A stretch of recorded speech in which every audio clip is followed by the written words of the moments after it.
Welcome back, guys. Today we have a good one. We have the full hearing of Tyler Robinson while he made his second court appearance. I want to start following along what's going on here. So I'm going to be updating everything that has to do with the Charlie Kirk assassination and Tyler Robinson. So let's go ahead and just get right into his court hearing. Let's see what happened.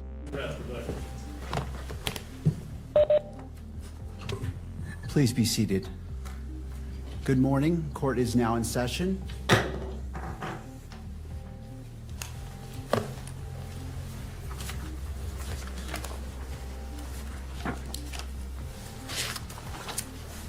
Calling the case 251403576, State of Utah versus Tyler James Robinson. Counsel, could you enter your appearances, please? Chad Grunander, Jeff Gray, Lauren Hunt, Ryan McBride, and Chris Ballard for the state, Your Honor. Good morning, counsels. Good morning, Your Honor. Kathy Nestor, Michael Burt, and Richard Novak on behalf of Mr. Robinson. Good morning, Your Honor. Good morning to you. So those three appear to be his defense attorneys. He has three. You all. Good morning. And to the jail. Do we have Mr. Robinson present? Yes, Your Honor. All right. Mr. Robinson, good morning to you as well. Counsel, as we begin, I have entered orders allowing... Let me know if you guys think the judge wasn't out of line for saying good morning to Tyler Robinson. Let me know. The admittance of Mr. Michael Burt, Mr. Richard Novak, pro hoc vice, and appointing them along with Ms. Catherine Nestor to be Mr. Robinson's counsel. The court enters findings that the combined experience of counsel meets and exceeds the requirements of Rule 8. Counsel, do we have, what would we like to accomplish today? I have two items, Judge. I just wanted to make a record that under Rule 16 of the Utah Rules of Criminal Procedure with respect to discovery, the state is required to provide to the defense within 5 days of the defense's request the discovery that we relied on in making this charging decision.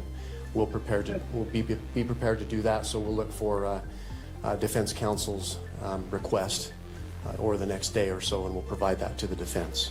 Thank you. We also, for the court's information, we met this morning with the defense team briefly in our office to talk about discovery and the process, so we'll be working together. There is a substantial amount of discovery in this case, Your Honor. It's voluminous, to say the least, and we're working on a process where we can exchange information as quickly as possible and be effective. Prosecutor is the one that's speaking right now. He's the one that will be charging Tyler Robinson with the crimes. He is saying to the judge that he was speaking with the defense counsel and they were going over discovery. And basically, he is saying that he has an overwhelming, voluminous, which means a lot of discovery, which means basically evidence against him. So that's what they're talking about. But the guy standing up is the prosecutor. So he is the guy that is going to try and get death sentence on Tyler Robinson, because it appears the community has been asking for it in that area and around the country, really. I think even around the world, some people are asking for the death sentence on Tyler Robinson. So that's the prosecutor that's going to try to make it happen. Efficient in that process. The other item I had, Your Honor, I saw that over the weekend there was a protection order, pretrial and trial publicity order entered by Your Honor. And I just was seeking some clarification. On page 2, at the end of the first paragraph, it reads, "To that end, lawyers participating in the investigation or litigation of this case shall inform all witnesses, investigators, consultants, staff members, or other members of the prosecution or defense teams about the prohibitions contained in this order." The state were seeking some clarification with respect to the phrase "all witnesses," Your Honor. There are a number of witnesses that have yet to be identified that will likely be used in the state's case. This occurred in front of 2,000 to 3,000 students at Utah Valley University. So we're in the process of identifying those witnesses. And so those individuals are presently unknown right now. So we're looking for a little clarification from the court. And I suppose we're not going to make any arguments today, but there may be some follow-up pleadings that we may need to file. Thank you. Ms. Nestor, did you want to be heard about that issue? No, Your Honor, we would defer to whatever the court wants to advise them on that matter. I mean, I think it's fairly obvious that we don't know who all the witnesses are in this case yet. I think it's just important that if anyone is identified, that they have Her little comment right there shows me that she's gonna play hardball. I think so. She kind of threw a little jab at the prosecutor just now.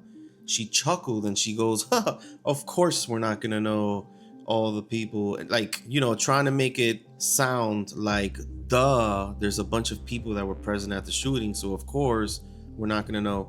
So I don't know. It seems like she's gonna bring some spice here. Let's see. I could be reading this all wrong. Let's see. information about this order, so I think other than that, we wouldn't weigh in on any other matter. Thank you. Well, thank you for that question. That's an important one. The court will rule that as the witnesses become known to each side, that information is conveyed to abide by this order. Obviously, there are potentially many witnesses, and so it's not the expectation that you would be able to do that up front, but as they become known, I would ask that you would inform them of this. Anything else, counsel? Nothing from the state, nothing else, Judge. Thank you. Ms. Nestor. Thank you, Your Honor. We recognize that we are here today for a waiver hearing. It is not our intent. Let me tell you something right now, and Lord help me, I don't mean this in a rude way, but the smiling that this lady is doing is giving me the heebie-jeebies. I'm feeling spooked right now. You're defending what everyone in the country believes to be a heinous killer, crazy marksman, sniper, mental guy, you know, because that's obviously what you're going to think when you find out someone is a killer, all the worst things. And this is a pretty serious case, in my opinion. And she's kind of like smiling like she's conducting an HR meeting at Walmart or something. Like, what's going on here? We don't need no smiles. You know, this is not like, what are you trying to do? Why are you smiling? No one here is smiling. This is not a smiling matter. This is a very serious case. And to me, the smiling means she's going to be playing ball. That, or she must know something that no one knows in that room, and she is excited. Something is going on with this defense attorney, and I'm having a feeling that they're going to play ball. Maybe they're going to try to get this guy off the hook. Let's find out. To waive a preliminary hearing in this matter. We are going to be seeking that one be set. However, based largely on what the state just referred to as far as the voluminous nature of the discovery materials, we do think it would be prudent to simply reset for another conference, another waiver hearing, a little bit down the road, where we have a better idea once we start seeing the discovery as it rolls in. I do recognize we're going to be getting that first batch in 5 days, but it's my understanding from our meeting today that there is massive amounts of digital that is going to be coming, and until we can kind of get our heads around exactly what we're dealing with and how much we need to process, it's going to be difficult for us to give you a reasonable expectation of when we will be ready to do the prelims. So we're asking today that we put that decision off, and maybe we could check in 30 to 60 days and just kind of let the court know where we're at and how much we're looking at and how much time we may need to set a preliminary hearing. Also, as far as a detention hearing, we are not asking the court to address that issue at this time. Under the statute, the issue is going to come down to the question of whether there's substantial evidence, which right now we're just not in a position at all to be able to even argue to the court. So we are probably going to ask that the court delay that decision possibly until the time of the prelim, But if it's sooner, we will ask the court for a hearing. But at this time, we are not asking the court to make any decisions on that matter. Thank you, counsel. Guys, basically what this means is that they're going to fight. They're going to fight this in court. Tyler Robinson intends on fighting this. This is amazing to me. This lawyer is like supposed to like help you maybe not get a death sentence, maybe talk about your life and who you were as a kid and a student, and maybe figure out a way where you can have the court believe that for a moment he lost his mind or something. Spare him, please. That's what she's supposed to be doing, we all thought. I thought. But it appears that she needs more time to analyze the evidence that prosecutors have. Why do you need all that time to analyze what they have? Because she wants to create an argument, a rebuttal, an explanation, some sort of excuse. She's working this case. We all think that this is a clear-cut case over. He did it. He was on the roof. We got text messages. We got the rifle was his grandpa's rifle. You're admitting that you did it. You're texting your roommate / lover. You did it. You don't know how you're gonna get the gun. You're just mad about the gun. The bullets have engravings on it. Here, hey, fascist catch. Everything pointing that this guy had a motive. They have his motive. They have him. But this lady right here, she's gonna fight this. And that to me is wild, unless there's something that she knows that we all don't know. Let's see.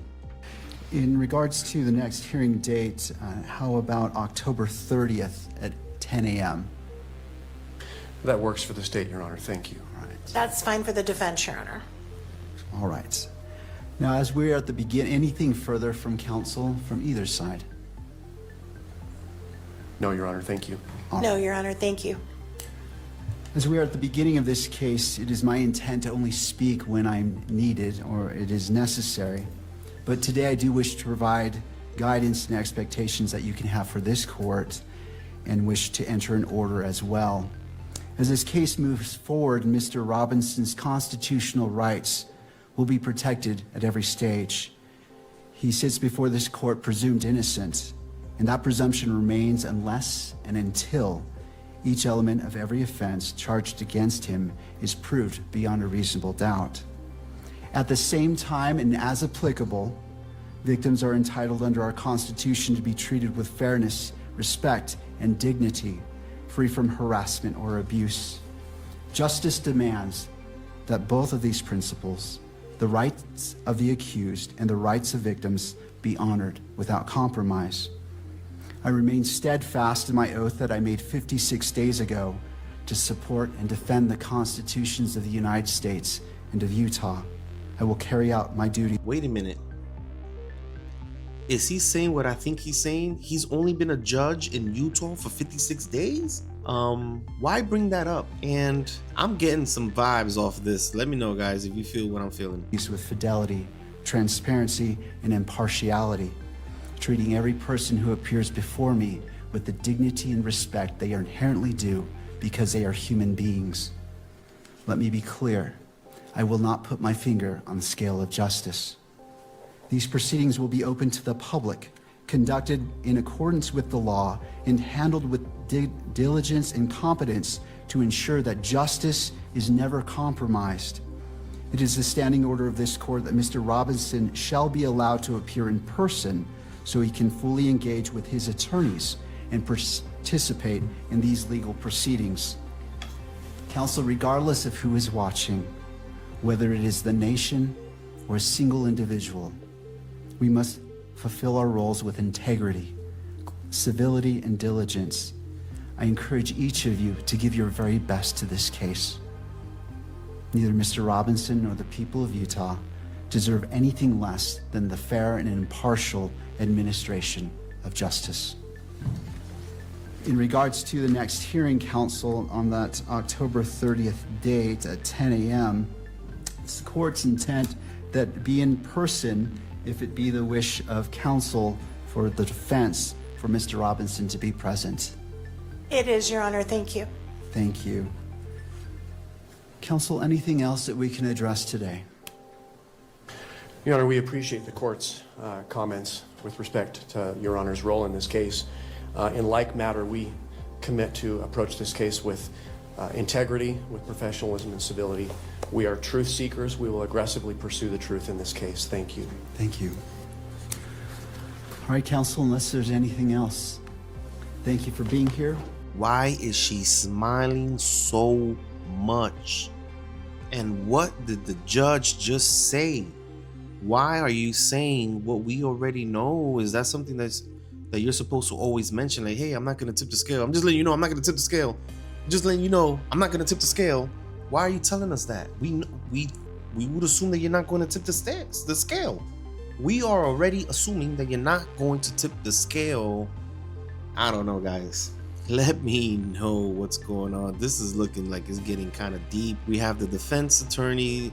There are 3 attorneys deep already, which is amazing because this boy was, from my understanding, he didn't have money like that. Where did the money come from? Who's defending him? Who put up the funds for his lawyer? I'm going to get back to you on that, and I'm going to find out who put the money up. Also, look at her smile. Look at her smile. That look normal to you? Not to me. Not to me. This court is in recess.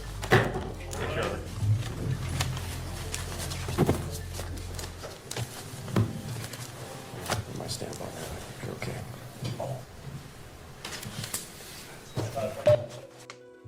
Okay, guys, that's what I have for you today. The judge, second appearance for Tyler Robinson. The judge, to me, I don't know what to, I can't read the judge.